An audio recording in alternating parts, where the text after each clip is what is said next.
పద్దెంది పడిమెట్ల పైకెక్కి గుడికేగు భక్తులకు ఎదురొచ్చే బంగారు స్వామి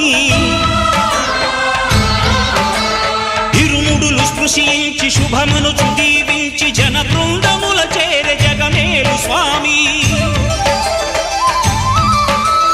తన భక్తులొనరిల్చు తప్పులకు తడబడి ఒక పక్క ఒరిగెన ఓంకారమూర్తి